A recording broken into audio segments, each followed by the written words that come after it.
Good evening, everyone, and welcome to the Tuesday, October, my, am I pushing dates, huh? August 21st, the regular meeting of the Rainham Board of Selectmen. We are just returned from an executive session.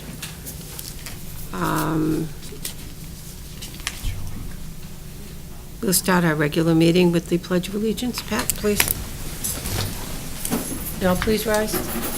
I pledge allegiance to the flag of the United States of America and to the republic for which it stands, one nation under God, indivisible, with liberty and justice for all. Madam Chair, I'd like to make a motion to accept the minutes of our last meeting of August 7th as presented. Second. All in favor? Aye. Okay. This evening, we have Chief Janus with his monthly report.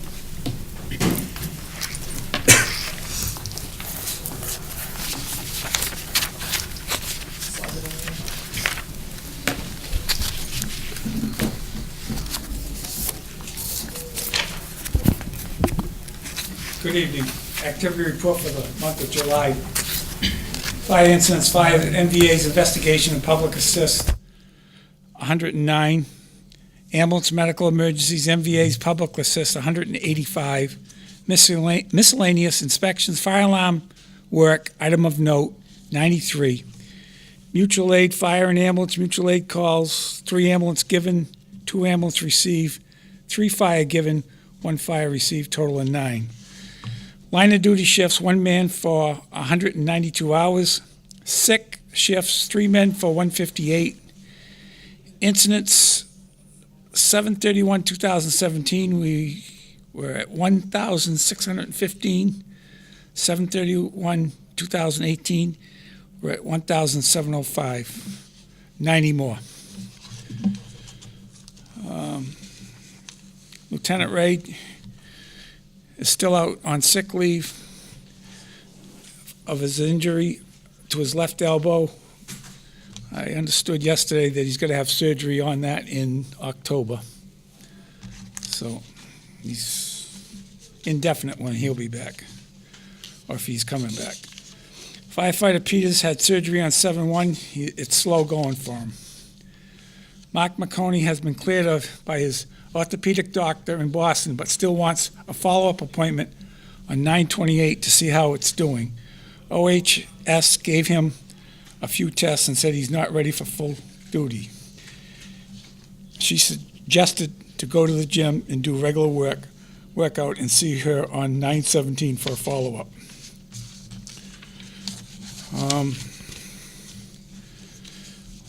One other thing is I received from the Commonwealth today for the 1/26/15 snowstorm that we had. We're going to get reimbursed 8,000. Sorry, I forgot my glasses. 962, and we're going to get paid on for the 2/8/13 storm, a payment of $30,628 on 9/6/18. So I'll give a copy so you'll be expecting it. Any questions? Every month, our calls have increased Yep. significantly. What do you attribute that to? Is it additional traffic, population increase? Yeah. Yeah, just more Texan. traffic. A lot of motor vehicle accidents. In the medicals, we got that assisted living on Broadway. We go there quite a bit, Really? probably 7-8 times a week. Of course, life care, Okay. and there's more accidents and more motor vehicle accidents. Okay. Well, thank you and the fellows and your whole crew for everything they do. Thank you. Thanks, Jim. Makayla, would you like to give your report, please, on your Purple Heart Town? Yes, ma'am. First of all, thank you very much for allowing me to do this. On Wednesday, August the 8th, we officially became a Purple Heart community, and just the outpouring of support from everybody in Rainham, to include our business owners, the Military Order of the Purple Heart, different veterans organizations, not only here in Rainham, but also in Taunton. And I'd like to thank the Rainham Lions Club, American Legion Post 405, John and Linda Texera, Lowe's of Rainham, MD Caventry, Signs by Tomorrow, who all generously donated to help with our fundraising for the signs. And then we had a really pleasant surprise with Signs by Tomorrow because they also gave an additional generous donation of donating basically the cost of all of our signs. Additionally, Mr. Pacheco, I'd like to give this to you because you weren't there. This is our keepsake signs that I gave to all the donors or all the honorees who were there. Thank you.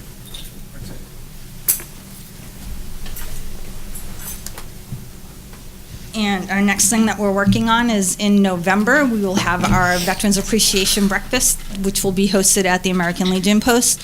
It'll be on Saturday, November the 10th, and it'll be $5 each, and veterans will be for free again.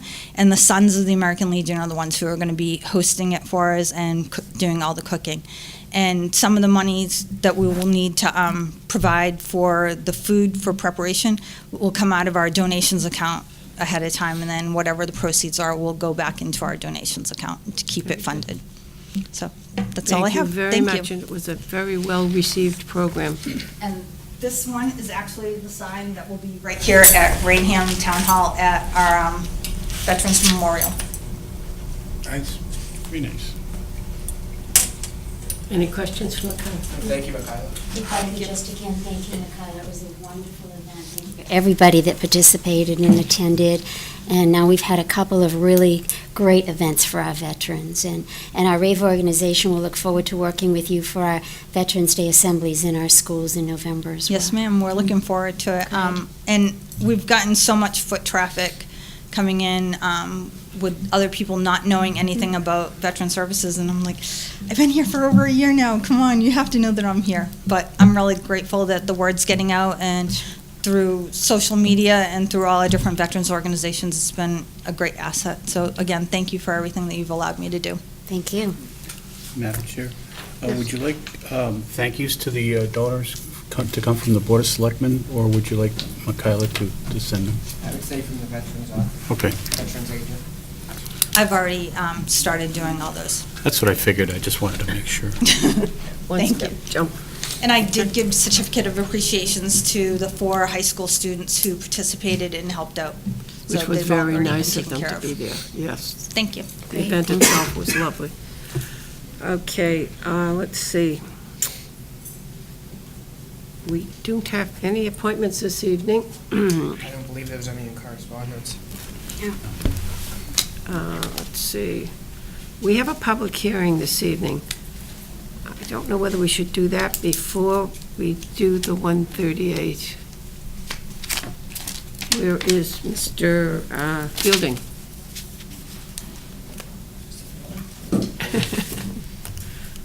Would you care to do your presentation now, sir?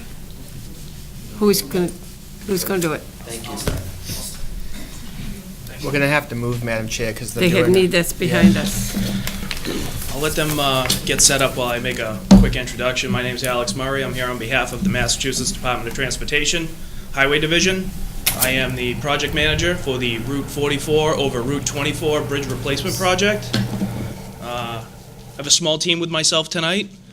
I'm going to introduce them, then I'm going to turn it over to our design build team of SPS New England and VHB. They're going to give a brief presentation, and then we'd be happy to answer any questions that come up. Like I said, my name's Alex Murray. I'm the project manager. With me tonight is Dan Fielding. He works with me in Boston. He's in legislative affairs. I also have from our District 5 office right down the street, Mike Devricks and Alex Duggan in the back of the room. Hello. Our contractor team of SPS New England, VHB, and Regina Villa Associates. Brent Richard, right next to me, is the design manager. Helmut Ernst is here. He's the project manager. Kate Barrett with Regina Villa is our public outreach. And Anu Agrawal is here for some traffic questions if they come up. So with that being said, I'm going to turn it over to turn it over to Brent, and we'll go from there. Thanks, Alex. If I can get this up and going again. That's what it's gonna look like when it's done. That's it. You got accidents now. No, that's my other screen, so when we shut it, it's not projecting on.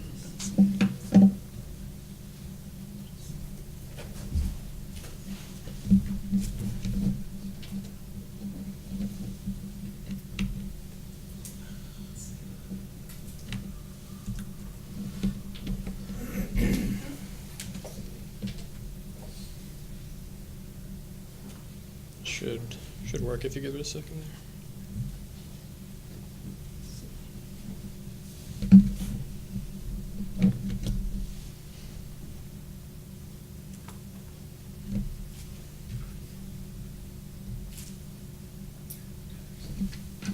Okay. So my name is Brent Richard. I'm the design manager with a design consultant on the job. Appreciate the opportunity to come in here, give you a little bit of an update on the project. You'll see some progress starting on construction in the very near future, so we want to make sure we get out in front of you, give you guys an idea of what's coming down the pike here, and let you know what our public outreach is going to be like going forward, so we keep everyone kind of involved and up to date on the project. So as Alex mentioned, we're working for Mass DOT here. The SPS New England is the general contractor on the job, and VHB is the primary design consultant. We're teamed together as a design build team. We won the job earlier this year. Parsons Transportation Group was originally bringing this job through 25% design in conjunction with Mass DOT. So they would have been the ones that went through all the previous public outreach. Under VHB, we have several design consultants. RVA, who's going to be heading up our public outreach effort. And I'll mention Coe Bridge International, who's going to be helping us with the lateral slide portion of the project, which I'll get into a little bit more detail in a minute here. So just a quick rundown of the public outreach that's been done to date. So back, like I said, under Parsons Transportation Group, there was a significant public outreach effort with the local communities, Rainham, Taunton, town of Plymouth, who is going to be celebrating their 400-year anniversary coming up in 2020. So they want to make sure that they're involved in the project and understand how the project might impact regional traffic flow. Local and state reps, and then I believe the last public outreach for the town here was at the 25% design public hearing. The one thing I'll point out about the 25% design before SPS and VHB inherited the job, the project was envisioned as a full-scale bridge lateral slide. So basically, the bridge was being built completely offline to the south, and then there was a weekend shutdown, I believe, and the whole bridge was slid into place. So we've revised that construction sequencing and phasing a little bit. There's some elements that are the same there, and we feel like we've struck a good balance. In the end, that design solution ended up just being a little bit too expensive for the state. So what we came in with as the design build team is kind of a balance of that we feel like does our best to minimize traffic impacts and also reduce the construction duration on the project. So just a high-level overview of the project location. So this is, you see Route 24 kind of running top to bottom on the page there, Route 44 running east to west, left to right on the page. South Street West, the Party City Plaza on the left there, flea market up above that. So our project limits basically run from the intersection at South Street West there, along 44 up to the newly reconstructed intersection at Orchard Street.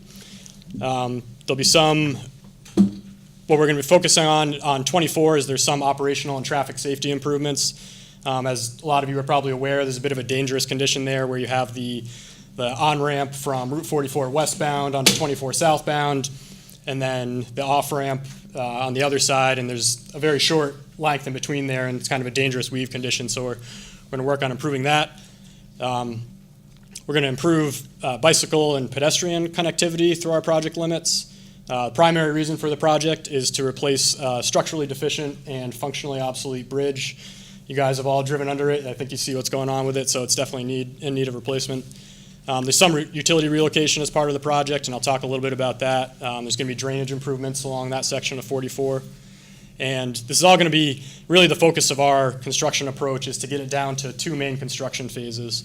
And that allows us to speed up the construction, so we're not out there for a full 3 construction seasons, 3 different phases of the project. And what allows us to do that is this partial lateral slide, which I'll show a graphic to kind of give you an idea of what we're doing there.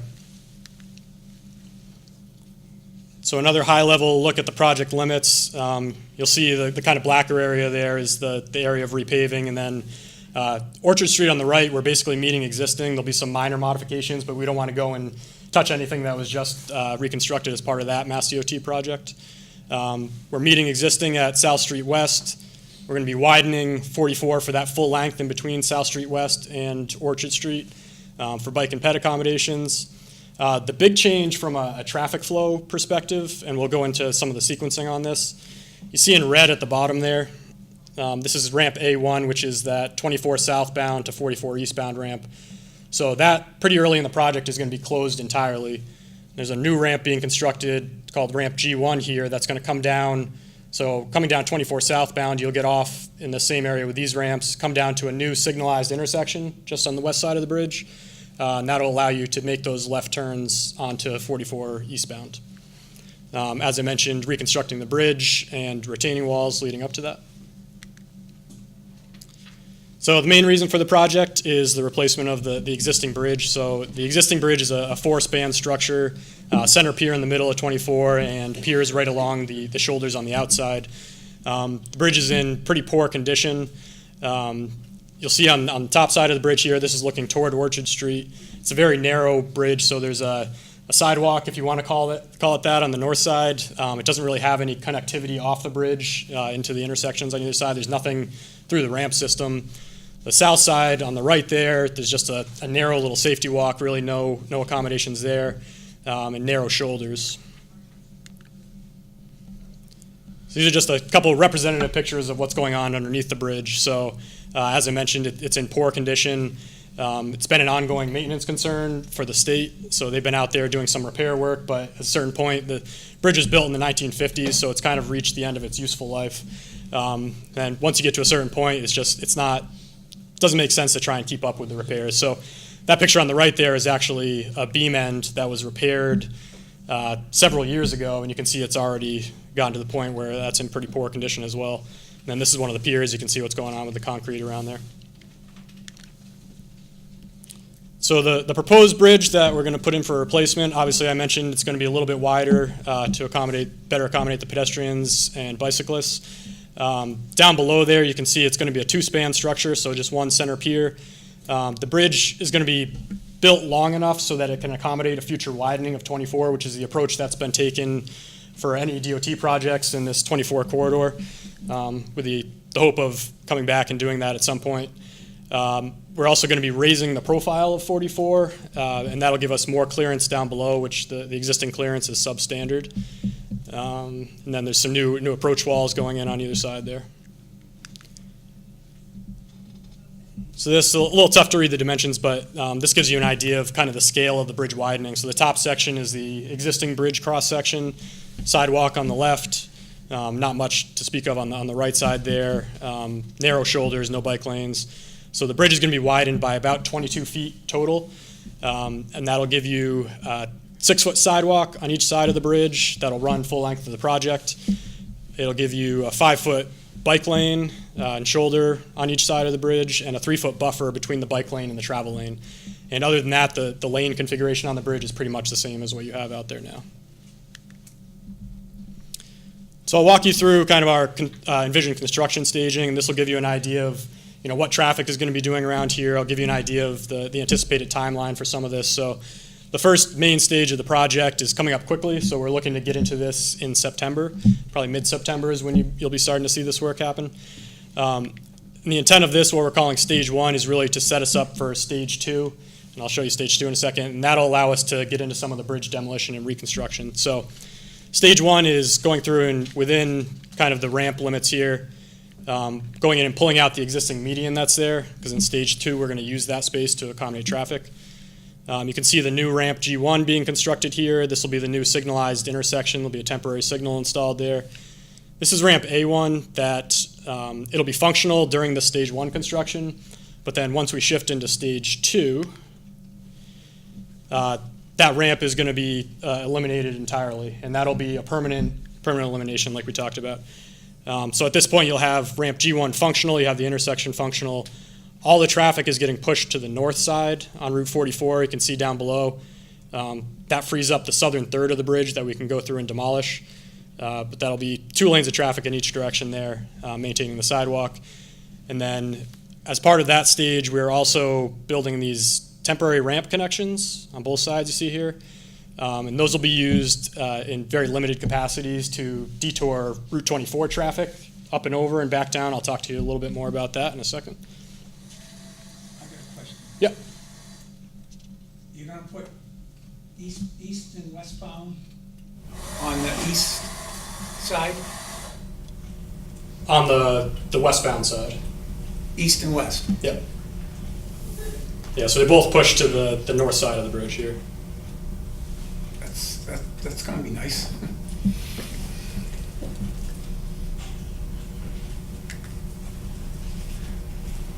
So then, in that stage 2, you're demoing the southern third of the bridge.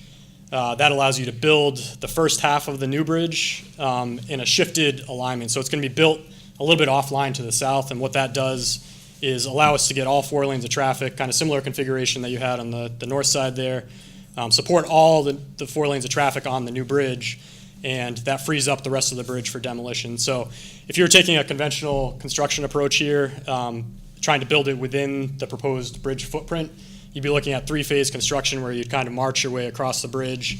Traffic would split at times. You'd have a middle work zone. So that's definitely a situation that we're trying to avoid. Not to mention that adds a whole nother construction season on there to do that 3rd phase. So build the bridge to the south. It's shifted by about 18 feet from the permanent location. Allows us to free up the north side. We come back and do all the north construction, build the north half of the bridge. Once we have the north half of the bridge, we're looking to slide the southern half of the bridge, which is just the beam and deck, the superstructure we call it, slide that into its final location, again, by about 18 feet. So that final stage here is really just kind of cleanup work, reconstructing the median in its permanent location, and building the final sidewalk on the south side. So just in summary, this is what we're looking at for an anticipated schedule right now. So as I mentioned, this September, getting right into that stage 1 construction. Once we have traffic shifted to the north, that'll put us into stage 2, and we'll be in that stage basically from fall through summer of 2019. And that'll allow us to build the whole southern half of the bridge. Summer of 2019, we'll shift traffic to the south on Route 44 onto the new bridge. And then fall of 2020, we'd be looking to finish that construction, slide the bridge, and then spring into summer of 2021, we're working on some of that cleanup work. You'll notice there's a pretty big gap in between stage 3 and shifting traffic onto the new bridge, and then getting into the point where we're doing that median work. And some of this is tied to utility work, which I'll talk about in a second. We are looking at ways of optimizing that. We think we have a good plan in place that'll allow us to save several months on the project. But based on this schedule that we have right now, you're looking at full beneficial use, which is all the lanes, sidewalks, everything open in late summer of 2021. So just a little bit more information on the lateral slide. This is really critical, as I mentioned, to allowing us to do this in 2 phases. So we're building it about 18 feet offline in a temporary roadway alignment, and then during an overnight shutdown of both 24 and 44, and that's a single overnight period, we'll be sliding the bridge about 18 feet to the north into its final location, and then tying this back in, the roadway back in on either side. And this picture is a little bit deceiving. We're looking at options right now that this may happen a little bit later in the project where we have the full northern half of the bridge in place, and this would be one of the later things that we do. But that's kind of contingent on the utility work. Now, where's 24 traffic gonna go? You gonna close it? If you give me 2 slides here, I'll show you the detour for that. So just the traffic management approach in general, I talked about trying to improve traffic and work zone safety, get rid of that middle work zone on 44. We're trying to minimize the amount of overall traffic shifts, so you don't have people getting used to a new traffic pattern. Really the only main traffic pattern change is when we close that ramp and open the new ramp. So that'll be the one thing that takes a little bit of getting used to. Other than that, at all times except for temporary off-peak closures, we're maintaining 2 lanes of traffic, both westbound and eastbound on 44, northbound and southbound on 24. So basically matching the existing capacity that you have today. Some of those off-peak closures and detours, they'll be overnight type things. Just with any sort of highway project, there's need to close lanes here and there.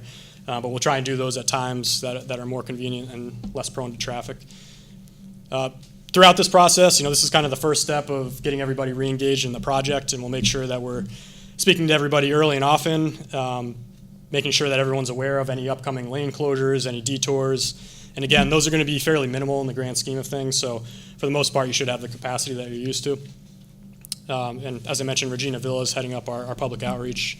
So we'll talk a little bit about some of those processes and vehicles that we have for communication in a bit. The final piece is we're going to deploy a real-time traffic management system, which a lot of you have probably seen in some of the construction projects around the Commonwealth recently. That'll provide display boards both on 44 and 24, giving you updates on the project. Down on 24, they'll give you a little bit more real-time feedback as to what the traffic situation is. Again, we don't expect that, aside from those overnight closures and things, that there's going to be any real significant impacts there, but that'll give you a little bit of an update real-time as to what's happening. So this is a graphic showing the detours that's going to take place for those limited closures of Route 24. So we may have situations where we're closing just one bound at a time, either 24 northbound or 24 southbound.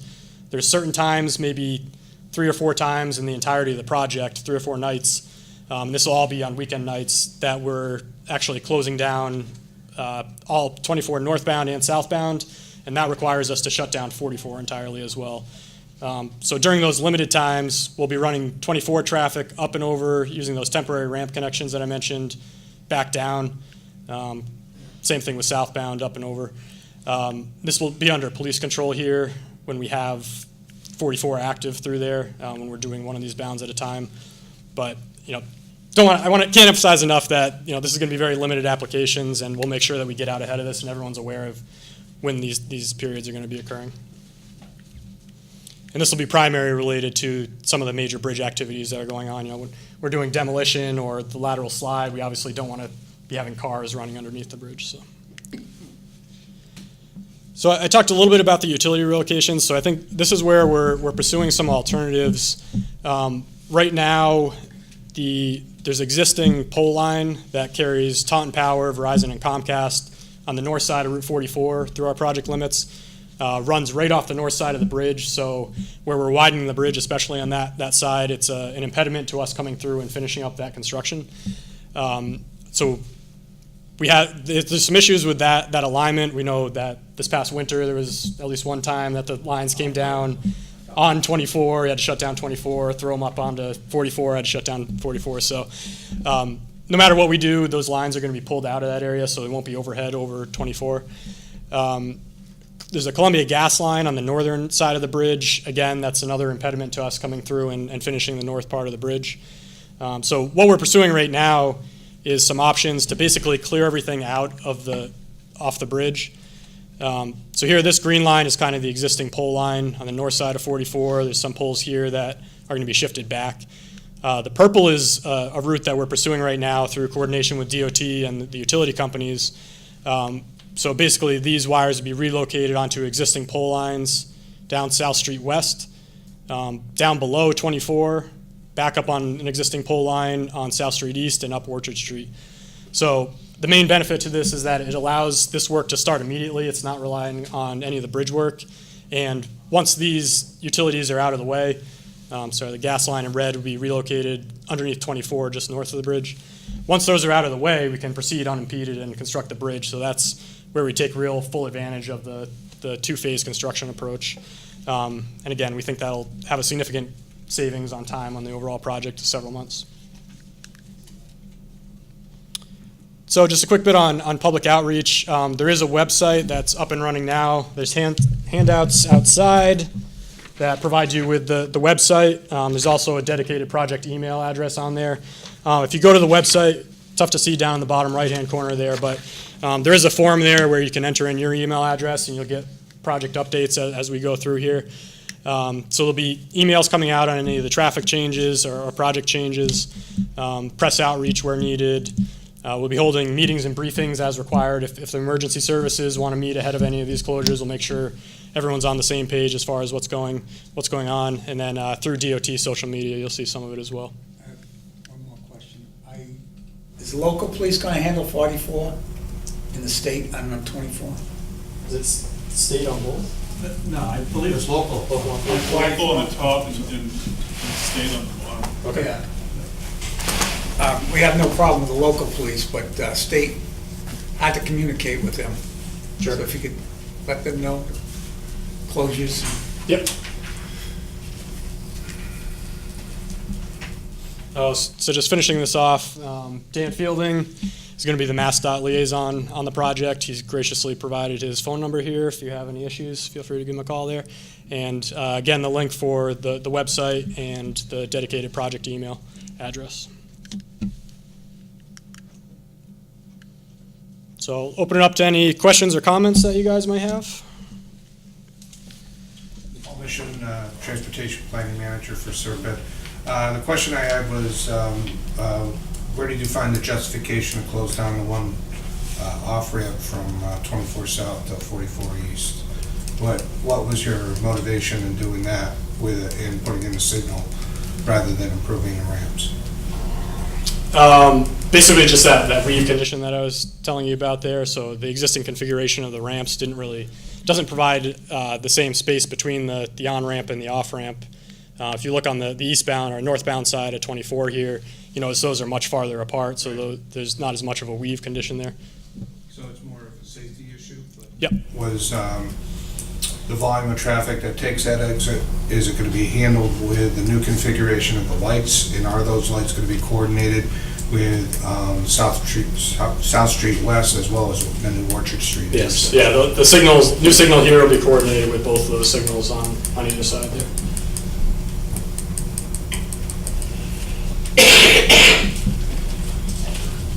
Are you done with the screen? Sure. Okay. I have a question. Yep. Danny Reed, Rainham Planning Board. Why do we promote bike path on Route 44, one section?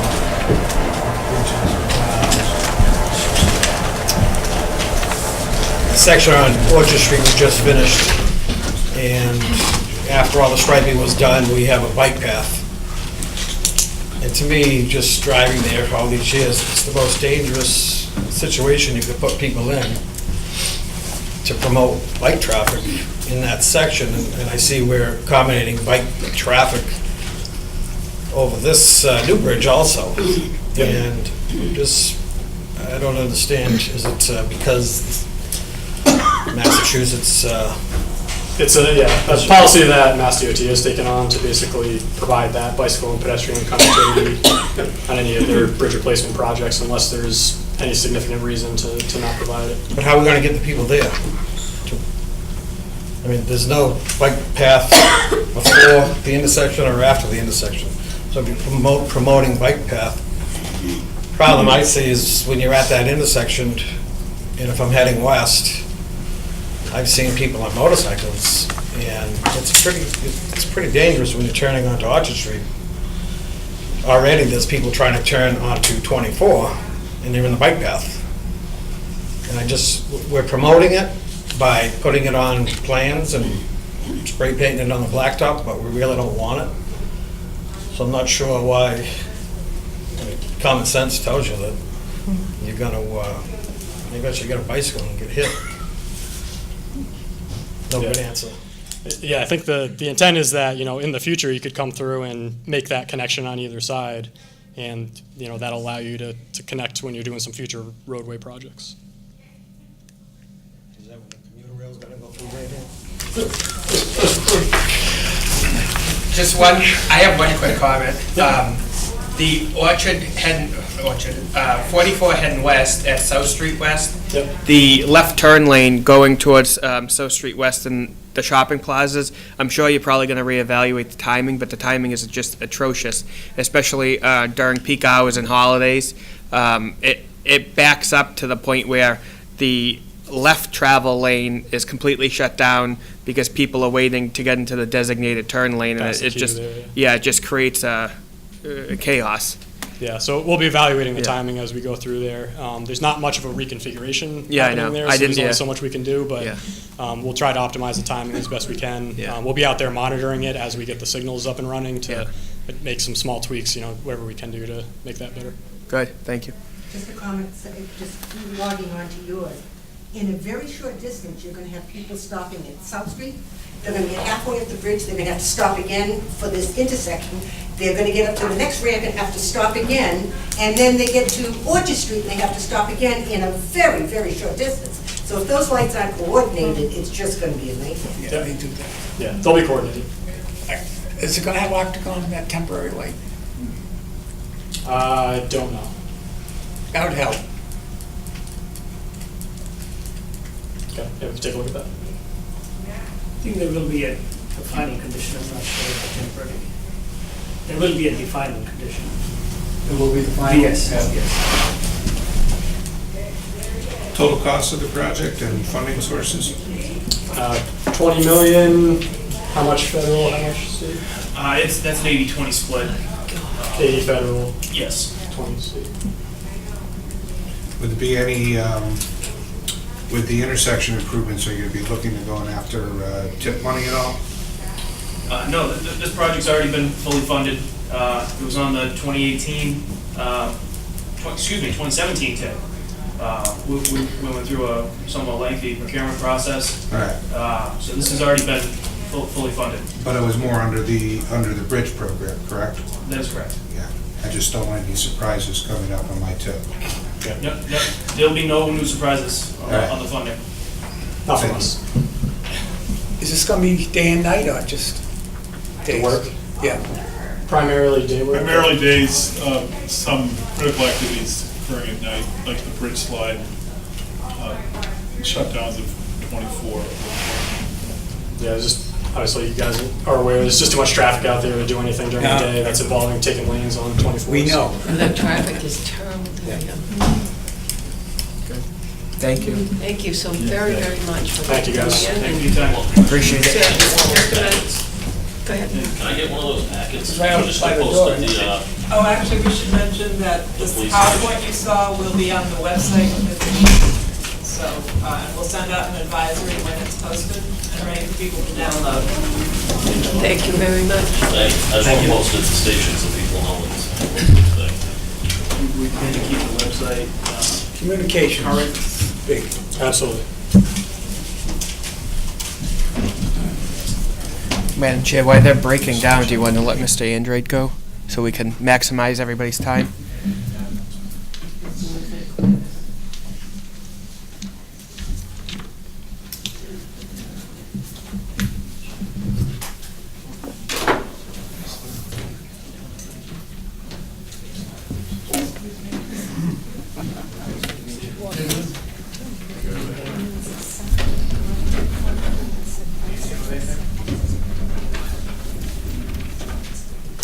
Mr. Andrade, do you have a discussion here now on that 138 overlay district?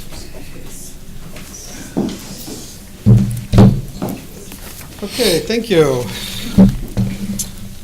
The reason why I'm here, I got pushed all the way back to the end of the agenda here, but I have, Well, I figured you'd be more than interested in... it was very interesting.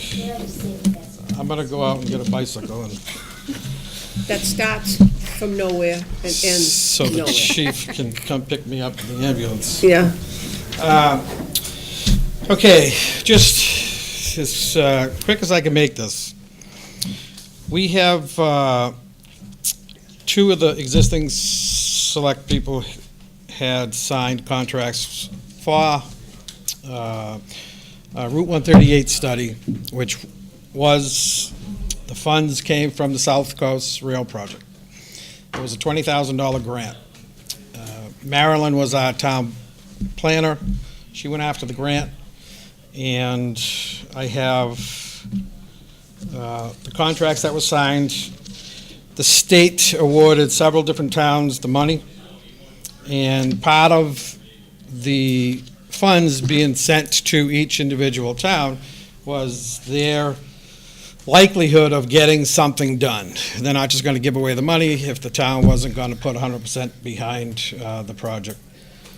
And so in here, there's all the letters that Marilyn had kept very good paperwork. This is Marilyn's book, and it's the 2012 Route 138 study. When Marilyn left,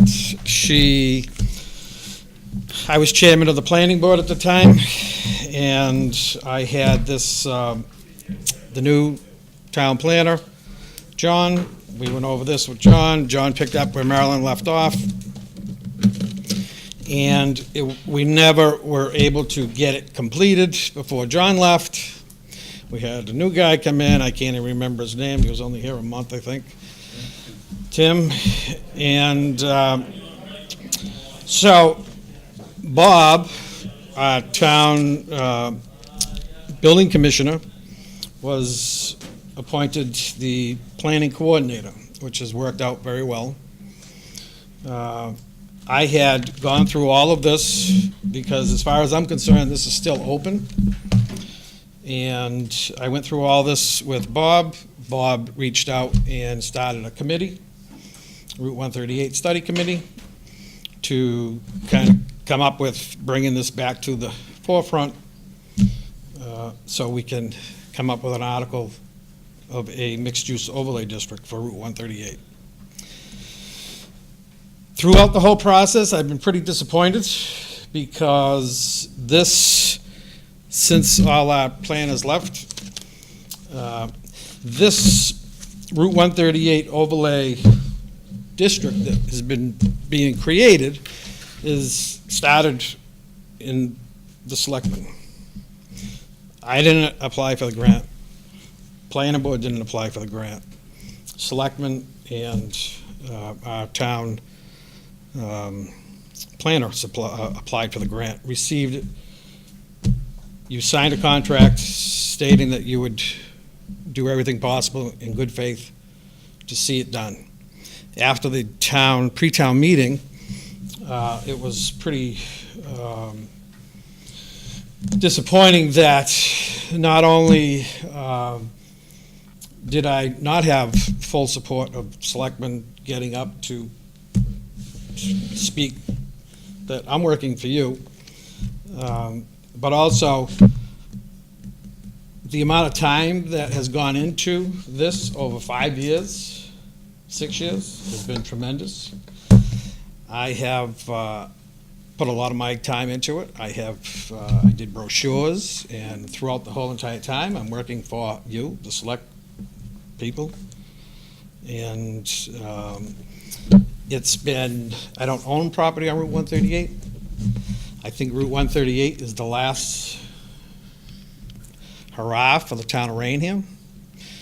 It's been, people have commented on Facebook, on every internet space going, that this is a contractor's bylaw. And because I am a contractor, it has nothing to do with the contractor bylaw. We have, Bob put together a five-member committee. Five-member committee worked on the draft and recommended it to the planning board. So Bob is reconvening the five-member board in September. We would like this to go back with, it could have changes. We could have additional members on the committee. We are open to any suggestions. We have had multiple meetings on the Route 138 study. We've had multiple public meetings, public hearings on the Route 138. When people say, what are we rushing for? I'm getting tired. Let me tell you, I've been on the board for 17 years, and what are we rushing for? It's been going on for an awful long time. This study's been going on for 7 years. We've been talking about Route 138 since I got on the board. And rushing is not, and has not been the problem. The problem is it's been falsely advertised. There's been a lot of false information put out there. And I just think that going forward, that the selectmen should step up, and because it is, and it did start from this office, I think it should be directed from this office. So that's all I have to say. I would like, and hopefully, I would like to see it on November's ballot. I know in the past, we have not had zoning changes, zoning articles on the fall ballot. Route 138 has such a controversial through every town meeting. I think the fall ballot would be the best ballot because now it's a very limited town meeting. And I think it would be very good for a lot of town residents for it to be on the fall meeting instead of the regular meeting, because the first thing people are afraid about is having to go to midnight, having to come back another meeting. We have a $40 million budget that we're working on, and here we are, we got 50 people arguing back and forth about, not in my backyard, or it's a builder's dream. So I'm leaving it up to this board for direction. I don't care if it comes on November. I don't care if it comes in May. I was directed to follow through with it, and I have followed through with it.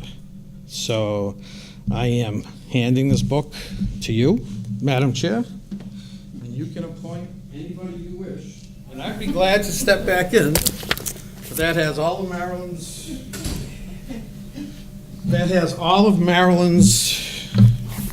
information, and John's information is downstairs, scattered around. Maryland that is everything with Serpide. Letters are in there that were sent to the Board of Selectmen from the state, the contracts that the selectmen signed, so everything's in that booklet.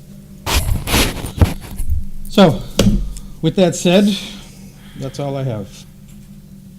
You say that Bob Iafredi is putting together another committee? The same committee that Bob had, when Bob came on as Okay. planning coordinator, he had put together a committee. I was not involved with the committee.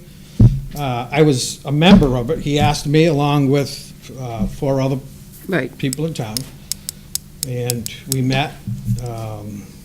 So he had sent out an email to those members asking early September he wanted them to get back together. I included myself. I did receive an email a couple of weeks ago. But, I did tell Bob, I'm not going forward with that unless we have 100% support and some type of direction from the selectmen, because it's too much work, too much time to put into something without having 100% support from members of I've been told let's slow down. We've been going too fast. I did brochures at my own expense. I saw her on TV, Mrs. Riley criticized some spelling errors, and I apologize for the spelling errors. I was on vacation when I did them, so maybe I didn't do my spell check very well. But the information that was on those brochures is 100% accurate, 100% true. And anything that goes forward, I would most definitely make sure that the selectmen receive copies of it, approve it, and support it. So I will take direction from you any which way you please. Just a few brief comments. I would just thank Mr. Andrade for his continued tenacity. It was to say the least, a contentious couple of months in town around this issue, and I think regardless of where anybody falls on the issue, Dan, you deserve some credit for that, because you stuck to what you believe was in the best interests of Rainham, and you moved that forward. And so I think we owe you some gratitude for that, because it's not a task you had to take on. And at least on my part, I'm grateful for your continued involvement in town. The only other thing I would add is, and I talked to him today, John Donahue, he had extended an offer to all sides, and he has not been contacted yet. And I think it's incumbent upon all parties to be willing to come together and try to reach a consensus prior to a town meeting. Before I was a selectman, I chaired the 138 zoning study subcommittee for almost 2 years. And as much as I would have loved to have said that I could have got a consensus amongst people, I wasn't able to. It's challenging, it's emotional, and I wish I had a great idea for it, but I think Moderator Donahue has a good way about him to be able to bring people together, and hopefully we can have some candid, honest conversations about that, and see where we can go from there. But I would also suggest, to your point, Mr. Andrade, you suggested perhaps some new people. There were a lot of new residents in town who participated in the conversation, and perhaps as a town we can reach out to some of them and bring some new voices in with new perspectives, and see if that adds anything to the conversation as well. Yeah, and it's always, I was amazed at how many people were involved on trying to defeat it instead of offering their help. We've had, a few people saying, no matter what you bring forward, we're going to oppose it. To me, that's just not the way to get to what's in the best interest of the town, what's in the best interest of all the taxpayers. Town of Rainham can never, ever have enough money in their free cash, can never have enough money in the bank. No such thing. 138 is not going to happen overnight, even after it does get approved. It's something that's going to gradually progress. We see all these nice improvements happening on Route 44, and if Route 44 looked like Route 138, you would not be seeing all these improvements, because you wouldn't have the people going there. The only people that want to go to 138 are going to be the ones who can't afford to go to Route 44. And their the rental rate's less money because, it's just not as desirable. There's a few pieces of property on 138 that needs to be cleaned up, which is, another issue. But there's no time like the present to make things happen. And if we don't get started now, it's been, I say it all the time, Burke Fountain, when I first got on the board, he said, pat me on the back and said, good luck. You're going to do the 138, good luck, he says. And that was 17 years ago. We laugh about it today, but it's not funny. It's 17 years went by. And so there's a lot of information. Everybody has great ideas. When Marilyn reached out for a committee, she even postponed the first meeting because we didn't have enough people to show up. It's right in the book. She put that down in writing. Then after we did have 7 people signed up, it only took 2 or 3 meetings to do the whole study. That's why I say it's not a complicated process. The complicatedness comes when there's just negative instead of trying to come to a conclusion to what's going to be best, and then it just gets stalled and delayed, and that's where we are. Well, I'd like to see what Barb has as far as like who he's got on his committee, and maybe start from where you want to. If I could, sure, too. I also want to echo Joe's comments and thank Mr. Andrade for all his time and effort into this. And I apologize if you were insulted by my comment about the typographical errors or whatever. It's the former reporter in me. I have to proofread everything. Oh, I'm sure. Dan, and just my point was just if it comes from the Selectman's office, I'd like it to look professional. But certainly appreciate all that you've done. And I think improving Route 138 is in everybody's best interest, not even just from a financial perspective, but quality of life issues. And I did talk with our town moderator last night, John Donahue, and he is very interested in working together with both sides to come to a compromise. And also, I spoke today with Bob Iafredi, and he's going to contact John Donahue and setting up, I think, a public meeting, so maybe a series of workshops so everybody can come together. And hopefully the end result is, Dan, that we have a really good proposal that everybody can support. And thank you again for all your efforts. That's all we've ever been looking for. Yeah. It's something that, Sometimes it takes a while to get there, but Something I'm that- confident we can get there. yeah, Thank you. I'm going to be retired. I don't think so. Okay, so I will, again, I was just a member on the committee.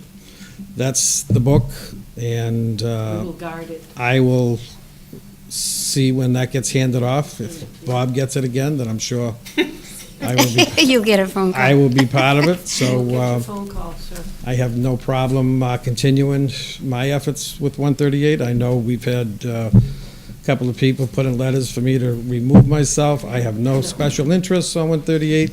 I don't own property on 138.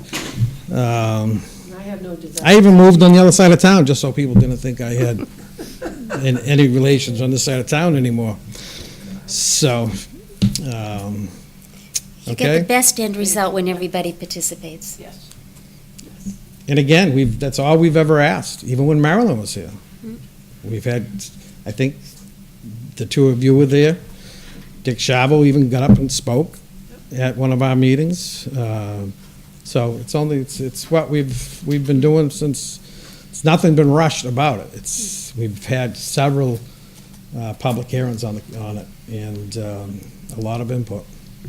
So, thank you for your time. Thank you. Sir. All right? Yep.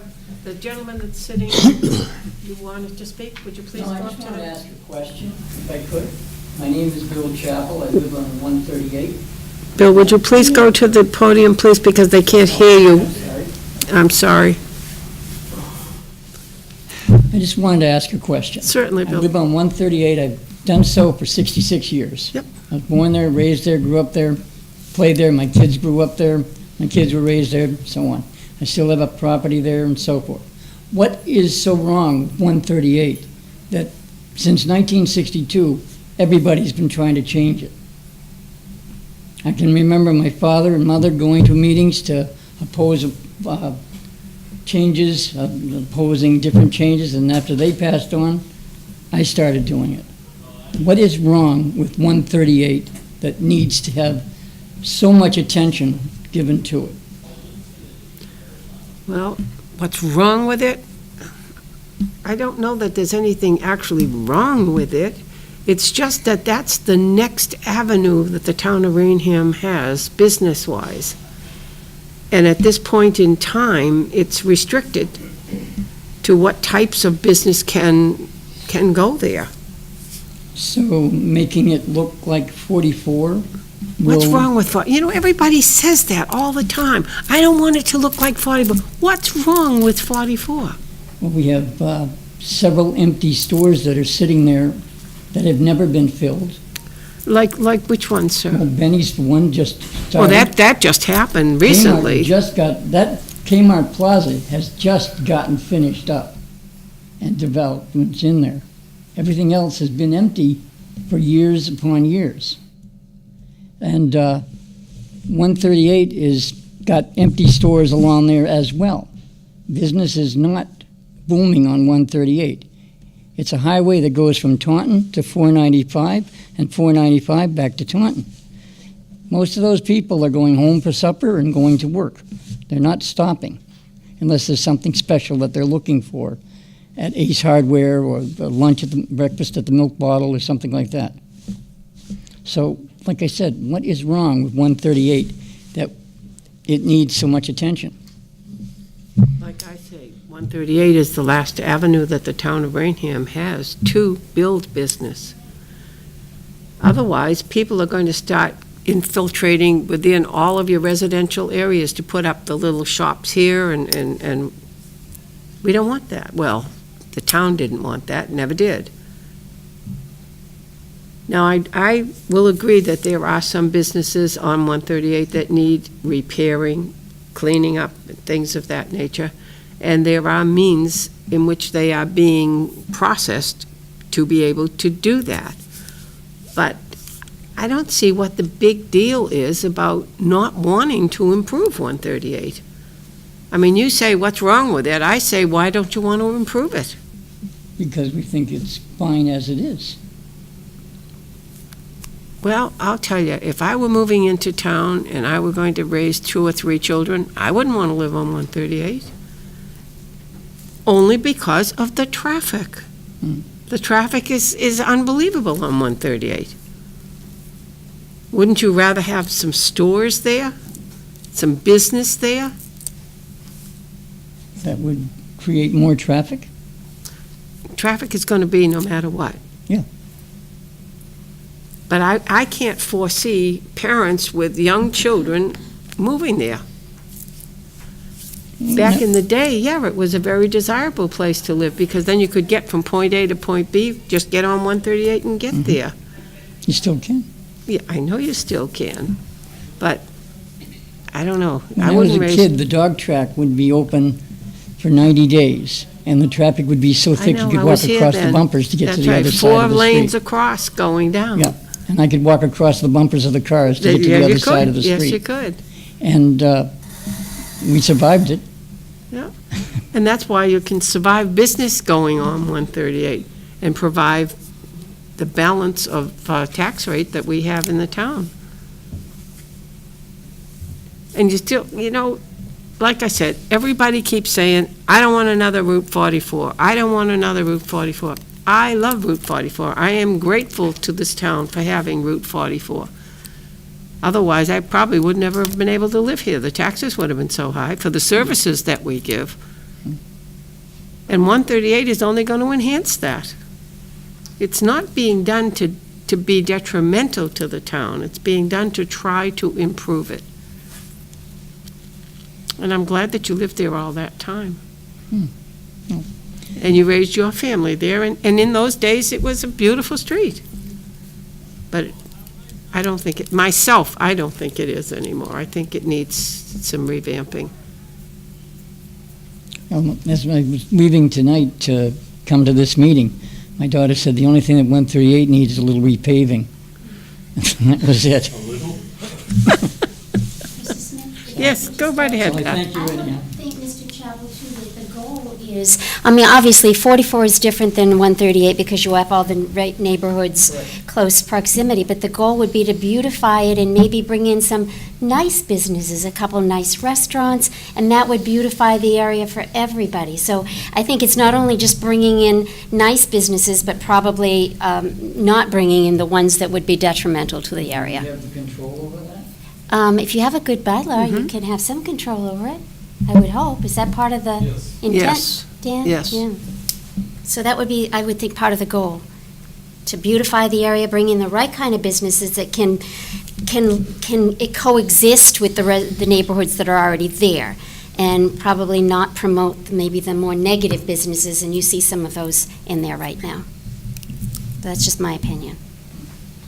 Thank you. Thank you. Mr. Texera. John Texera, 122 First Street, and I'm also on the planning board. I'm not here to tell you whether I agree or disagree with it, or dispute anything Mr. Andrade said. And by the way, to reiterate, you said Danny put a lot of time into all his investigation. He deserves credit for that. All I'm here is to tell you is that there seems to be a piece of information that's missing. And Dan, for your benefit, in the June 21st planning board meeting, you happen to be absent, which is very rare. You're usually at all the meetings. But at that meeting, and to refresh your memory, to back up a little bit, Mrs. Nickerson came before you folks with a letter signed by 50 residents outside of the First Street, Chickering Road area. I don't know if you remember that. Okay, asking that Dan and Burke not be allowed to be in any discussions on Route 138. And rightfully so, you told her, you folks have no jurisdiction over the planning board. We're an independently elected board. Right. Well, Mrs. Nickerson got herself on our agenda and read the same letter, okay? And if I, and I'll skip all that part of it, but if I may read to you the minutes from that June 21st meeting. To your point about not contacting Mr. Donahue, and by the way, I know, I'm on the planning board, and I know nothing about Mr. Iafredi restarting that committee. The planning board has not given him any direction in any direction to do that. Okay. Dan may have, but the planning board hasn't. So let me just read you the minutes from that meeting. This was after Mrs. Nickerson read her letter. Mr. Gallagher said her comments in support of an amicable resolution to the issue are noted. He stated that the selectmen cannot instruct the planning board, but they can suggest. Mr. Gallagher explained that town meeting moderator John Donahue has offered to moderate a forum on the Route 138 issue. Mr. Texera said Mr. Donahue would do a good job, because John had come to me after the town meeting and made that offer. Mr. Gallagher suggested that a forum be done at the senior center to accommodate people's input. During discussion, Mr. Gallagher noted that the meeting at the senior center would not be a formal planning board meeting, and we stressed that. No votes are going to be taken, it's just a forum to discuss the issue. I'm stepping off from the actual minutes when I say that. No votes would be taken, and the planning board members would attend as private citizens, or not attend if they chose not to. I offered to coordinate the date with the senior center. I've talked with Liz. She's agreeable to letting us use the facility, as long as we don't do it on a Monday night. There's some of the town group that uses it on a Monday night. It was agreed that the forum would be in September at the senior center, and Mr. Donahue, and Bob Iafredi was given the action to contact Mr. Donahue to see if he would be willing to moderate, if you would, that. And that was basically it. The only other thing that was mentioned that didn't make the minutes was that Chris requested that we not take any action, town meeting-wise, on this until the spring town meeting. He said, keeping with one of the issues that Dan brought up, is that typically we don't address zoning at a fall meeting. To give you a personal opinion on that, an issue as important as that should not be done in a smaller fall town meeting. It should be done in the annual town meeting. Could the meeting run late? The last one didn't run all that late because we had all kinds of difficulties, but yeah, it could run later, but so what? We sat here till almost 10 o'clock when we discussed it back in April, okay? And we did the same thing with the 1,000 New State Highway a couple of weeks ago. We were here all night. But that's the time that we do it. So, you know, I don't know about this reforming the committee. I think the planning board, and we all voted to do this, it was a vote of the planning board to do this. I don't, again, you weren't at that meeting, so I understand why you didn't hear it that night.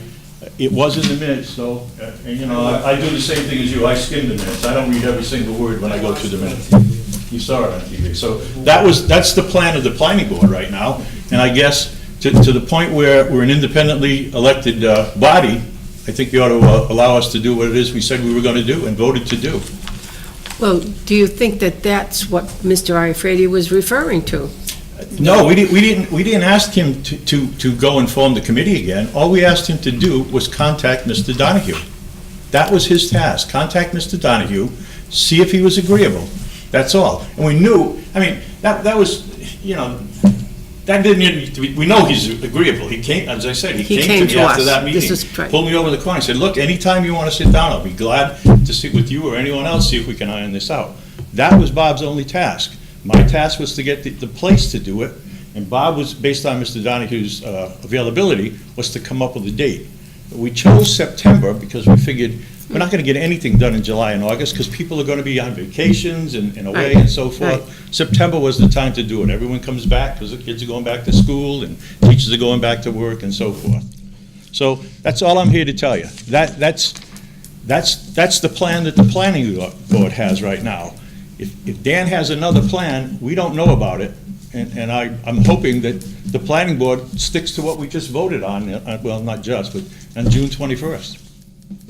That's all. Anything else I can add for you?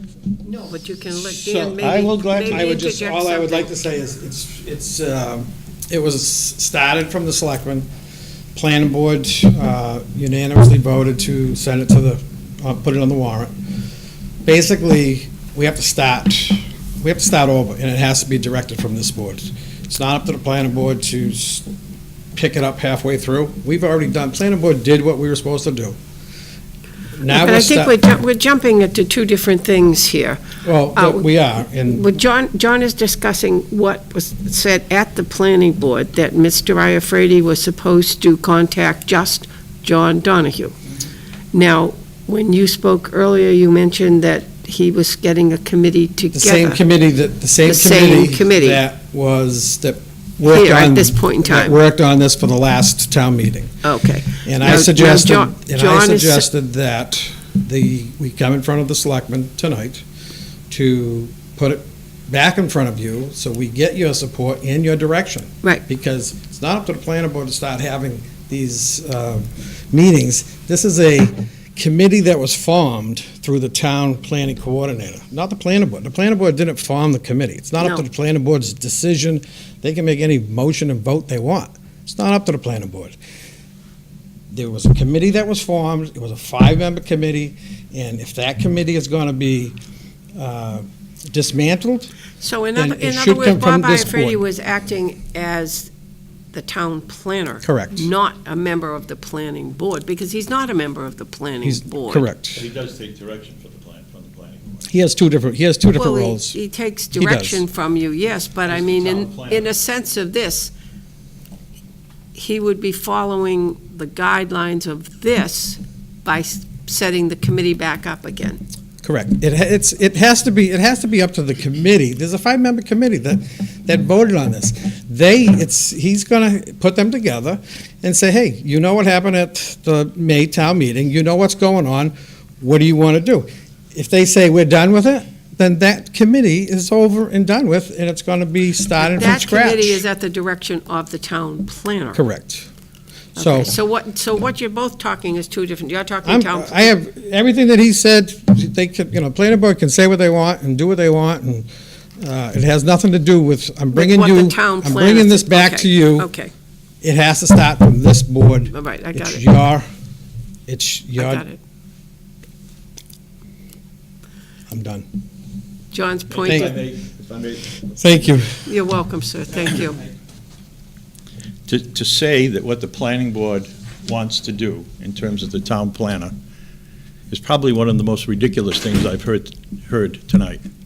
Let me give you folks a little bit background, because maybe my memory, and I'll grant you that as I get older, I sometimes forget what I had for breakfast that day.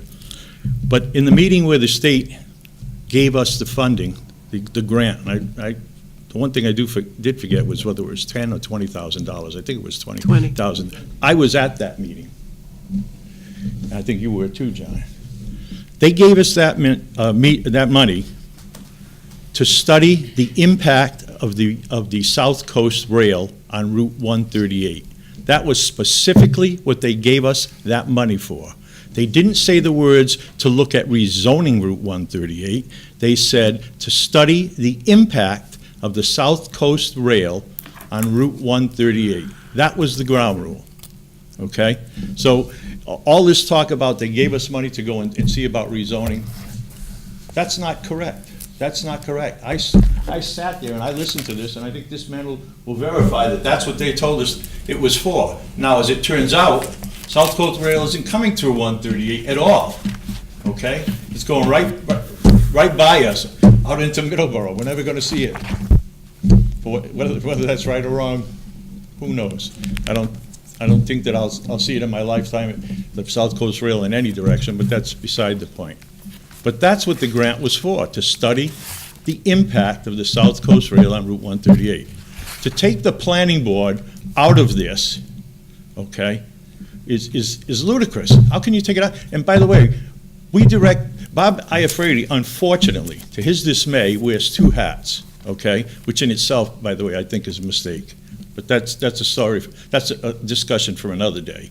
As the town planner, he takes his direction from the planning board, okay? As the building inspector, he's on his own. He does what the building inspector believes is the right thing to do. But we direct him on planning issues for the town, because that's why we're called the planning board. We're not the suggestion board, we're the planning board. You know, I don't understand it. I mean, he can turn over the book and do all his dramatics.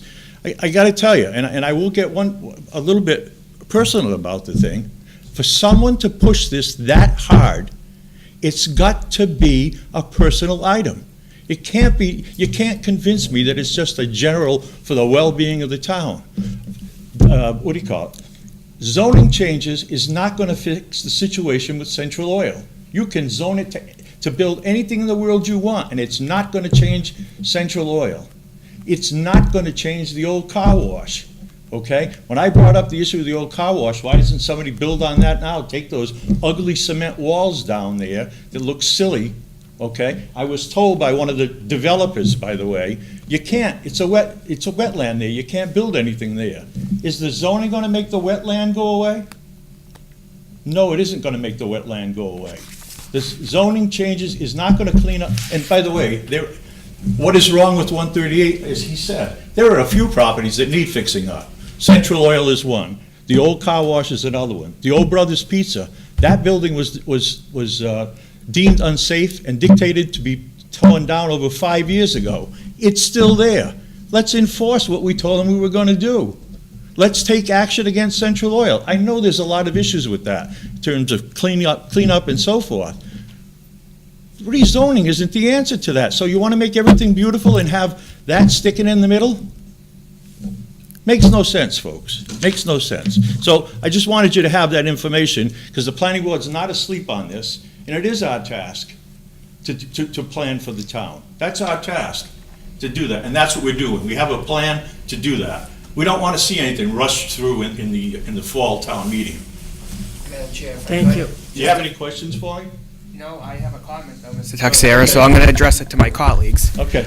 Just a couple of clarifying points. There were previous grants that did speak to zoning. I know, I The have most it recent right grant you're talking to did not, but there were most definitely, Mr. Texera, other ones that did. And so that's what Mr. Andrade's referencing. And so he was accurate. And just a clarifying point, the town planner takes direction from this board.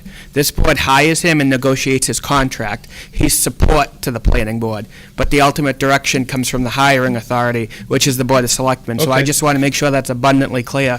Fine. So you're right. He takes suggestions, or we try and guide him. Yes. And that was the guidance we gave him, to set up this forum for a town discussion. Do we have a date for that yet? No, we don't. John? We Just don't. sometime And in that's- September? And that's, I'm waiting to give that date to Liz as soon as I hear from Bob. Now, I didn't realize, wasn't at the last planning board meeting, and the one before that was, it was like 9:45, and we were ready to get out of here, so we didn't get into it. I didn't know he hadn't contacted John yet. And it was my task to contact John, as I said, because he approached me, but I backed off on that because he was gonna do it. I'll talk to him, well, tomorrow, as soon as I can get to him, and find out where he stands on contacting John. Okay. And we will talk to him in regards to the committee, and if it is the same committee that has formed through this, whether or not the same people are still willing to serve. I think I agree with you, Madam Chair. Having a committee, I think, can be done simultaneously with any amount of forums with Moderator absolutely. Donahue, because you're not going to get a Absolutely. consensus at a public forum. It's meant to No. get feedback and analyze that feedback, but ultimately, you have to have some minds come together at the end and consolidate the thoughts and opinions and put it into draft form, and that can't be done in a public forum. No. I But- agree, but but I- a public forum would be where you'd get some ideas. You just for that get your committee to go information, off. that's all. Exactly. And that's why my- So that's why the process should be the public And- forum, and that's why my- not in the committee. And that's And I why think my that's first the comments suggestion. were that somebody needs to reach out to the moderator. I said that Yes, about I 25 know. minutes ago. And I know. again, I thought that it happened, to be honest with you. That was the direction or guidance we gave. Well, I guess it probably Messiah has. Frady. Well, there's a good old saying, a bend in the road's not the end of the road unless you fail to make the turn. So here's your chance, John, to make the turn. I'll contact John. Wonderful. Oh, my As a matter of goodness. fact, if you check with the town clerk's office, right after that discussion, I asked them for John's phone number, because I didn't have his personal phone number. And I have it in my contacts, I could check John, it to thank you very much. Thank You're you. very passionate about a lot of things, and that's a good thing, too. That's 138 That's a is good one of thing, them. too. Yes. That's okay. Madam Chair. Yes. John, how are you, sir? Good evening, thank you very much. John Kokorogenis, 283 Broadway and First Street. The reason I want to say a couple of words is because I've been a member of the committee in the past. I don't know why I was not called back on the second version of it. There are a couple of things I want to mention. First of all, Dan's contribution, only because of his years in town and his activities and everything, was very important for the members of the committee to get information, past information, as well as his knowledge of eliciting within various issues that we found it very beneficial in thinking and making decisions come forward. Regarding the funding of the research, indeed it was given, I was there with Grant, the guy from the department further down, that we actually met several times and we reviewed the funding and how it was going to be used and what exactly, to the point that how much money actually were given for the GIS systems, in other words, the geographic overlays of the various things.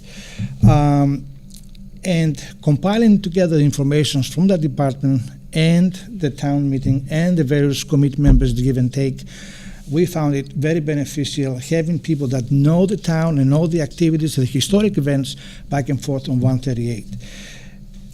The issue of 138 overlay, I think, is overblown proportionally because they're trying to make it personal or even neighborhood type, where in other words, we're talking only a very slight area of overlay on the properties that button 138, and that has many other effects as well. Everybody agrees about the neighborhoods and all these kind of things, and when I was member of that committee, we're so very close of reaching a decision, and everybody was agreeing going forward. The last moment, always something was introduced that will prevent that, to the point that was almost ridiculous, like the size of the fence that will separate the various properties, where everybody else was okay with the main concept, because we're talking only for the properties but in 138, not in neighborhoods. On the contrary, any adjustment on 138 of those properties will protect what the neighborhoods want to do. The amount of money that went on the GIS version of that funding was actually substantial because 4 people work on that design. The amount of data they enter into the system to calculate from the traffic all the way to demographic improvement and everything else was pointed to what other towns also have successfully implemented when we're talking about the mixed use. And again, we're not talking about bringing factories or new marijuana use stores or anything like that. Not even drive-throughs. Driveways. Drive-throughs properties.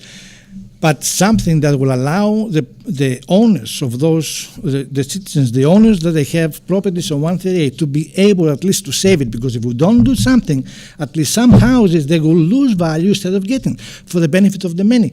But if we look at it on the other way, that improvement will protect the many as well.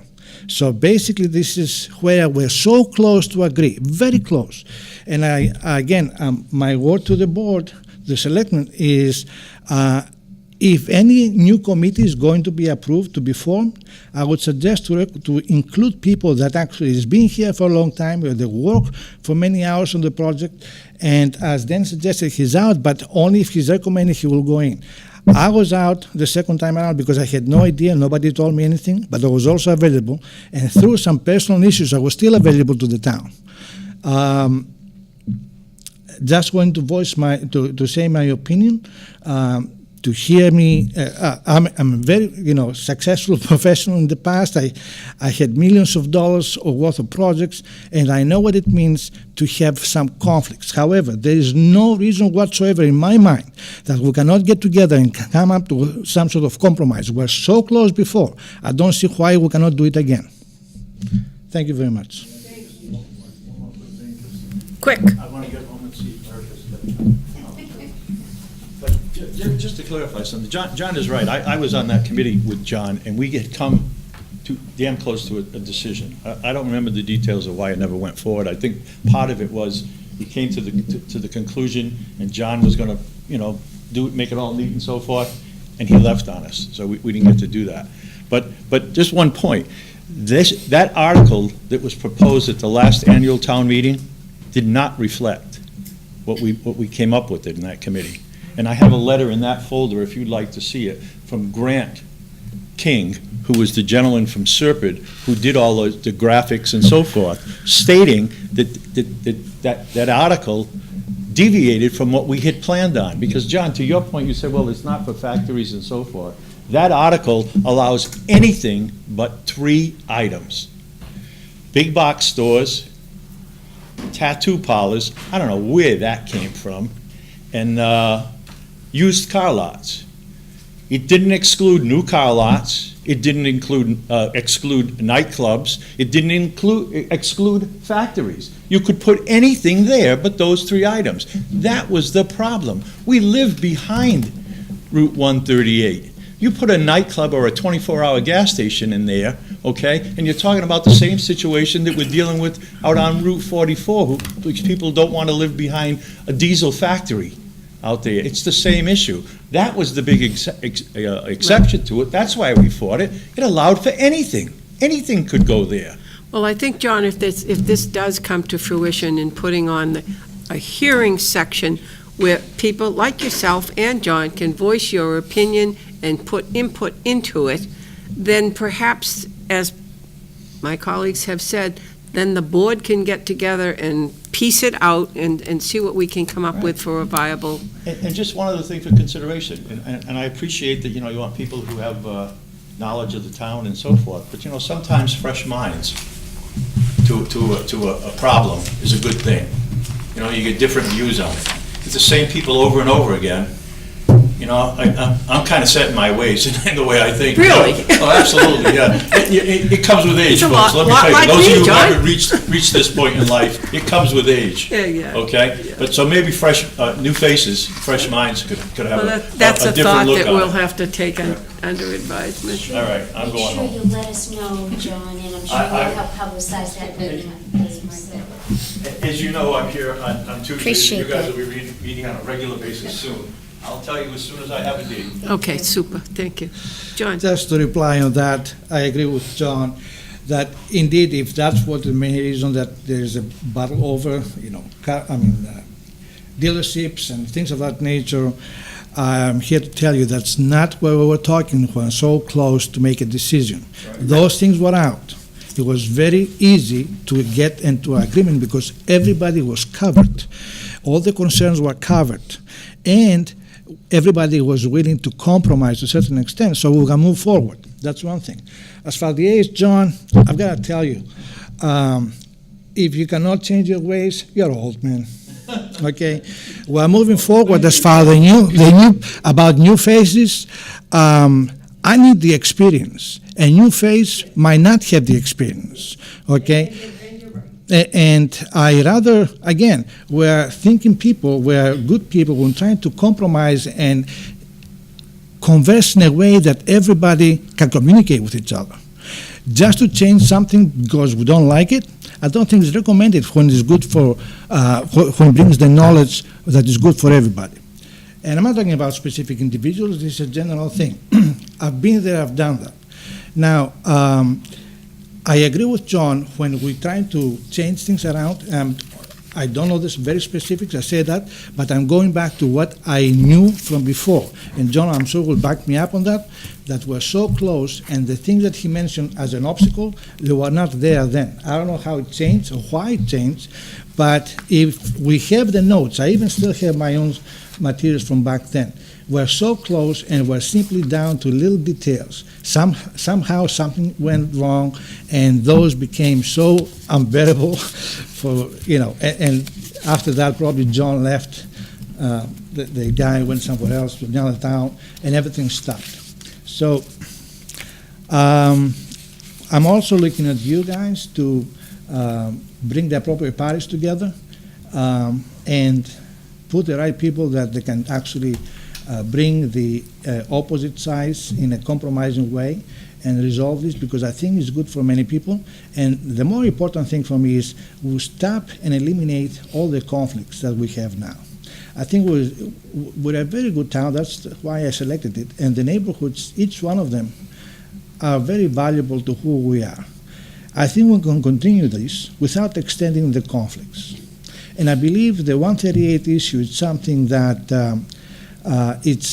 although it took all this time, all these years, it's something that people now can see the importance of actually come to a decision. And that's it for me tonight.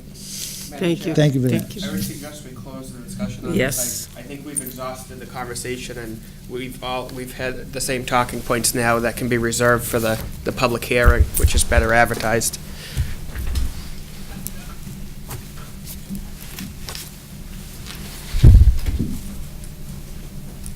We're done. Let's see, old business. Very briefly, Madam Chair, on the Assistant Town Administrator's report, we did the posting. We had 4 applicants, and what I would request is the ability for myself and Mr. Flaherty to do preliminary interviews with the 4 candidates and recommend 2 finalists for the board for an interview and review. Typically, that's the process that we follow for hirings. Madam Chair, I have some questions about the process at this point, so I will abstain. I'm not going to vote to go forward with it until we get some clarification. I've asked for some legal clarification relative to the position, and I'd like to hold before we move going forward. Okay. I think we'll hold on that until we get the clarification that Ms. Riley is looking for, until next meeting. Okay, so are we taking a vote on that? That was a motion. I motion to move forward with the interviews. Do I have a second? Hearing none. It's closed until next meeting. Town Administrator, you have a report? Yes, thank you, Madam Chair. Ongoing projects in town. At the North School, the outside concrete steps are finished, and I spoke with the painter today. The final painting should be done early next week, and the cleaning service will complete cleaning for the entire building immediately after the painting is done. The air quality report that was done by the Mass Department of Public Health for the Town Hall has not been delivered yet, but we're hoping that it will be soon. Animal Control Officer updates the new vehicle. I spoke with the lettering company. That'll be completed tomorrow. And I'm working with Combi's approved vendors and others for shelving and lights to be finished as soon as possible. The town accountant has new software, an accounting program. It's called Abilla. There's going to be a webinar training for all employees who haven't had one-on-one training from the accountant yet, and that'll be August 29th at 10 o'clock. And just a reminder, the Historical Commission needs 2 more members. I'm assuming, correct, Ms. Riley? Yes. Okay. And you can contact Ms. Riley or the Selectman's office for more information. Upcoming projects, the next Selectmen's meeting will be September 4th at 7 p.m. Next Department Head meeting will be September 20th. Southeastern Mass Health Group meeting will be September 13th. And the Southeast Regional Supply Group will be September 12th in Mansfield. And just to follow up on a couple things, I know you asked me to do some things. I notified Charles Winnicor from the newspaper, and hopefully, I didn't hear back from him, but hopefully we'll start seeing reporters at the meetings with regularity. And then I also contacted Mia. They're going to get back to me about harassment issues and training and stuff like that, other trainings as well. And I also have an expense report for the North School that shows the bottom line, what's the remainder and what we've spent so far. I can make copies if Yes. for the other. Yep. And that's about it. Question, if I may? to September 4th, that's the start of your regular meeting, weekly meetings again? Go back to that schedule. It's a Tuesday after Labor Day. Yeah. Yep, after, then it'll be weekly thereafter. Yeah, want to make copies of that for everybody, please? Okay, Selectmen's report, do we have anything? Just very, one brief thing, Madam Chair. Some residents might have seen around town smaller yellow boxes on poles with a blinking light that shows the live speed. And I had a few calls from residents on that, especially Orchard Street next to the pond where there was one and then it disappeared. So I talked to our highway superintendent who had nothing to do with the project. He said he thought it was the police. So I talked to Jim. And Jim said they are police boxes, and so I said we need to do a better job of advising the public as to those, because a few things, they came out of nowhere, and I think residents thought they were going to be permanent fixtures and the mobile fixtures, and so if you had one on your street and you no longer have it on your street, it's because they are mobile, similar to the white trailer boxes that monitor speed, and it's part of a new technique the police department is using for traffic enforcement. So I just wanted to let the residents know about that they weren't stolen, and it wasn't placed there and then we decided to move it somewhere else on a permanent basis, but rather they're floating boxes. And that's all I have, Madam Chair. Thank you. Yes, relative to what Dave mentioned as far as the Department of Public Health, the Air Quality Division, I know they had someone do a survey here. Dave, if you could just reach out to them, sometimes they have a tendency to drag their feet, so we can get moving on that, because according to the minutes at our last meeting, you had mentioned that you wanted to solve the problem with the HVAC technician at the source, and Mr. Pacheco mentioned that he thinks that it would be a better option to upgrade the system rather than take up valuable room space with dehumidifiers. I just want to make sure we move on that, because there is a mold mildew issue in some of the offices, and that can be a health issue. So we need to address that and not just let that. I've reached out to Jim, and I just, because I was on vacation, I haven't heard back from him. But we'll certainly work on that before Thank you. the next wave of humidity, hopefully. Appreciate that. I think it's right now, Dave. And then beyond, in addition to that, just to mention that we have a state election coming up on September 4th, and checked with the town clerk's office just to kind of spread the word on that the polls will be open, because it's a state election from 7 a.m. until 8 p.m., all voting at the Rainham Middle School. And the school committee has decided to hold off on the first day of school will be on the Wednesday instead of that Tuesday, so we won't have to have the conflict between buses and voters on the first day of school. And so hopefully everybody will take note of that. Thank you. And if I may, Representative Miller posted today that the state has raised the mosquito caution, if you would, from low to medium, and so I guess it's the first time statewide it's been done for decades or whatever. I guess they've been finding infected mosquitoes in a number of the surrounding towns. And it was the state has put a website out there with the cautions on what you should do and so forth. Yeah, That's a very scary thing. What they did was they moved it from low to moderate for the entire state, and that's just West Nile virus. No humans, no horses have tested positive, just in mosquito pools.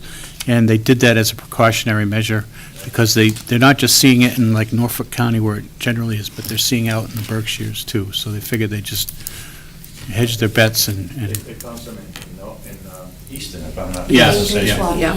I know, I have something here from our health agent. Yeah, he posted that on the website last week. He did yeah. post it on the website, but he does have a letter here. I know I did see one. I don't know where it is right now, but when I get to it, I will read it.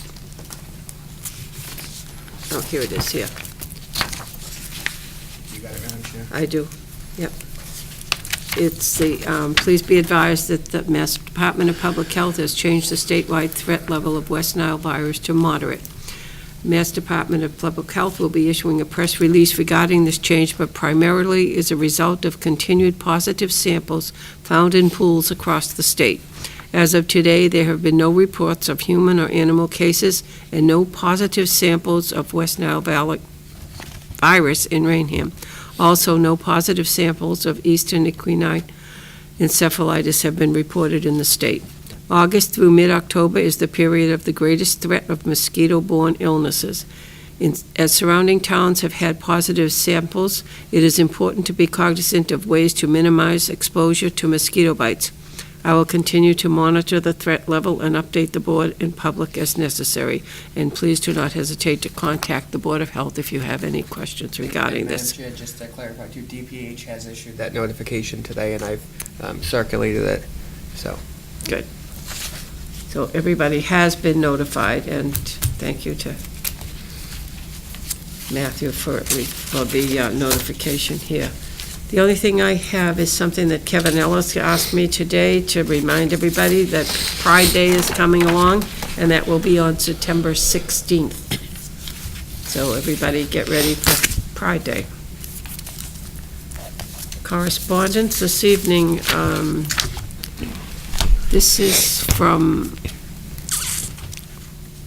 Lorraine Nickerson, and it is a letter that says, as I am unable to attend Selectmen's meeting of Tuesday, August 21, I would like to go on record if Mr. Daniel Andrade is looking for approval to submit Article 24 for the fall October town meeting. I question its legality as it does not meet the article submission. No.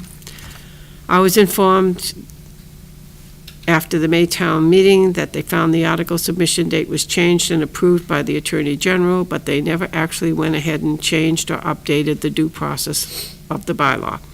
I would therefore like to go on record that I question the legality of the unchanged bylaw. Thank you for your time, Lorraine Nickerson on First Street. That just can go in correspondence. We're not doing anything with it. This is from Brian Montero. Per our earlier discussion, a group of about 10 National Grid employees will be walking our transmissions right-of-way on September 5th and 6th. We will be checking the conditions of the right-of-way. I wanted to give the town a heads up in case any residents call and inquire about our presence. Have any questions, feel free to reach out to me via, and they have a telephone number. So if anybody sees anybody walking around, it is National Grid, and they're just doing their right-of-way.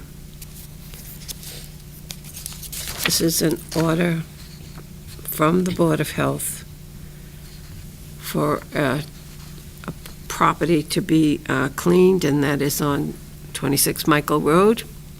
And this is an order that has been sent to the owner of the property.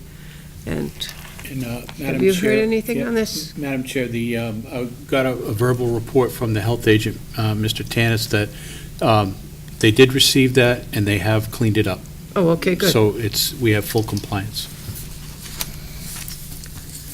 TMLP and Verizon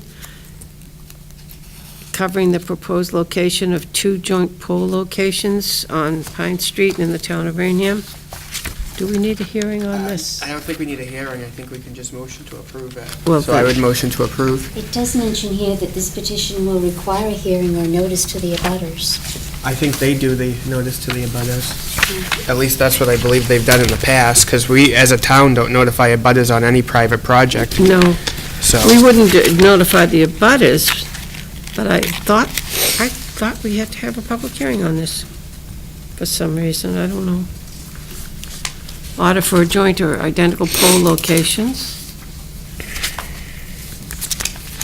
Notice haven't been given and a public hearing held as provided by law according to this. that's what I thought So I they would usually. suggest that we set it up for Where do you see that, Madam Chair? the next meeting. Yeah, that's fine. Motion to approve. Second? Are we voting to approve? Appro- or no. to Do a have hearing. Approve a hearing Oh, sure. set up for next meeting. Second. Would you set that on that, please? Okay, now we have another letter. We already went through this before. This is dated lemon in law. June, the lemon law. Yeah, Madam Chair. What happened with this? What they just did, they did a survey with all the car dealerships in town, and this is just a report that they generated. I believe all were in 100% compliance except for one dealer was like 98%. Yeah. And that's where they need to show information on the Yes, windshield. and they all came in with what, saying that they had not been notified and whatever. So they're all one dealer. Madam Chair, I would motion to resend the letter we had sent them months ago asking for clarification on the process, to which we never received a reply. Second.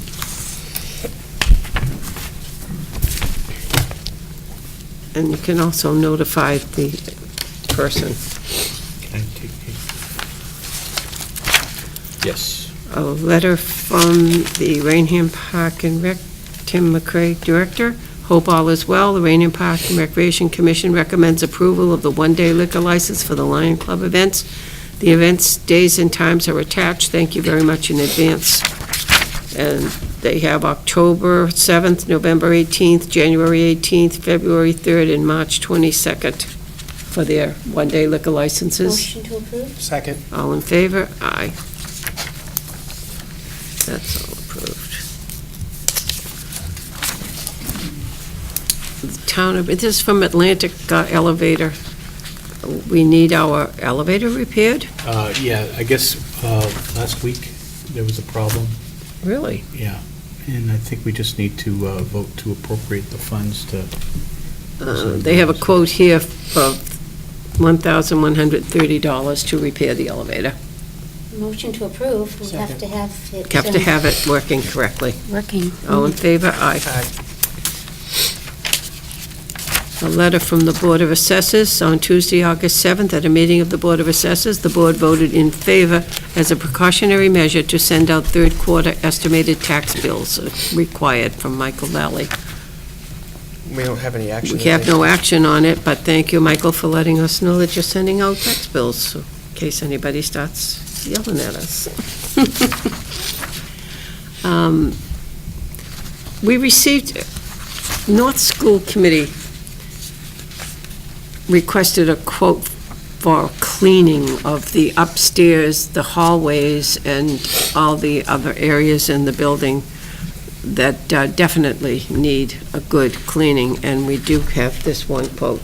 This is the other, second quote or third quote that we've received, but this is the best quote we have. I had asked Debbie on this to tell them that we were not ready, North School was not ready to do anything, but how long were they going to hold this quote? They said that they would wait until the painting was finished in the bathroom, and they'd be glad to move on at any time after. All right, so they're not going to tell us later on, then, instead of this $1,400, they're going to want $3,000. Okay.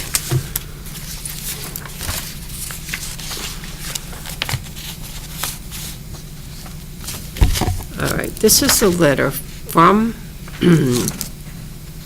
you to the planning board. That's the letter based on our vote at the last meeting, Mrs. Smith, that we voted as the Board of Health to As express I'm reading our it now, I'm concerns. seeing what it is. Do you want me And to I read did- this into the minutes? I Or don't is think it that's necessary? I don't think did it's read it necessary. at the planning board meeting, and I understand that hearing has been continued to September 6th. Okay.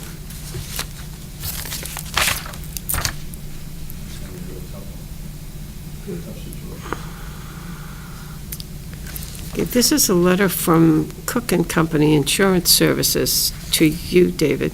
Enclosed, please find 2 contracts for injured on duty claims. Did you receive any of that? I'll look into that. Take it under advisement, Madam Chair. Yeah. Motion to take it under advisement. Second. All in favor? Aye. Aye. Whatever you find out, you can let us know. Okay, we do not have any press time because there is no press here this evening. Emergency business, anyone? Citizen input, anyone? You certainly may, but you just have to go up there and speak loudly. 147 Carroll Drive. I just have a question. With all the DOT work coming up in now winter hurricane season, is there any way that the new website, I haven't received any public notices or anything since the new website went up, and I was just wondering if that can be reactivated so that we can get public notices and maybe emergency notices if, you know, if it's deemed necessary. Like an email sign-up? Yeah, Yeah. I've signed up several times in it. I'll have to talk to the website people, because I think that feature might have fallen off their radar when we did the switch. But I'll ask them tomorrow about And if I may, I think I asked that question a while back. You did. Because I used to get a notice for everything if you were hiring. Up until about January, and Yeah, then it around stopped. January. Well, they switched over Stop. Yeah, I to understand. Thank you. It's a nice What feature. happened? It kept people notified. Right. It's easy enough to get on the list. And also, would you try to let Mike over at Cable know too, because he can put all of those notices right on Cable. Okay. You know how they do the running board on Banner, the yeah. banner on that. Since no other business to come before this board, I'll accept a Motion? motion. Should we sign the bills? All in favor? Aye. Aye. Thank you all for coming, and thank you, sir, for your input this evening. Well, anytime. $20 million to do that, huh? Isn't that And it's only something? $12 million to do 138.